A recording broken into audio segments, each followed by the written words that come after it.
ఇసుక విషయం వచ్చింది, అక్రమ పద్ధతులు అంటున్నారు. ఈరోజు చిత్రావతి నమ్మి కోట్లకు అమ్మేశారు. ఆడ ట్రాక్టర్ల విషయం మాట్లాడలే. నేను బీద వాళ్ళకు ఫ్రీగా ఉచితంగా ఇసుక పోవాలని కోరుకుంటున్నా. కానీ రేపు భవిష్యత్ తరాలకు ఇబ్బంది జరిగే విధంగా చిత్రావతిలో రైతులు నా దగ్గరకు వచ్చినారు కొండాపురంలో. అన్న, రైతులకంతా ఇబ్బంది జరుగుతోంది, రాత్రి పగలు 60 టన్నులు 70 టన్నుల టిప్పర్లు వచ్చి మొత్తం ఇసుక తరలిస్తున్నారు, రాత్రి పగలు తరలిస్తున్నారు. ఈడ పెన్నాలో కూడా నిన్న నాకు ఫోన్ చేశారు, బుండ్లకొండ మీదనే పోతున్నాయి. నిజంగా వాస్తవంగా టిప్పర్లన్నీ పోతున్నాయి, 60 టన్నులు 70 టన్నులు. భూపేశ్ ఆపమంటున్నాడు.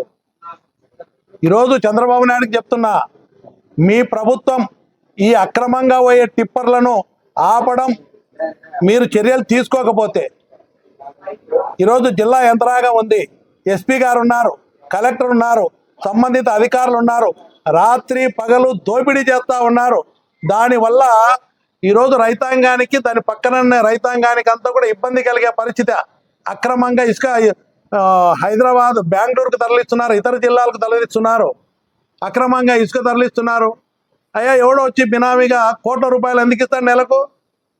ఇష్టానుసారంగా తరలిస్తున్నాడు, అది వాస్తవం. మమ్మల్ని ఆపమంటున్నారు. మేము అధికారులకు విజ్ఞప్తి చేస్తున్నా, మీరు ఆపండి. ఈరోజు రైతులకు, ప్రజలకు, పర్యావరణానికి ఇబ్బంది జరుగుతుంది. ఆపని పరిస్థితుల్లో అవసరం వస్తే ప్రజలే ఆపుతారు. దానికి నేను అండగా ఉంటా.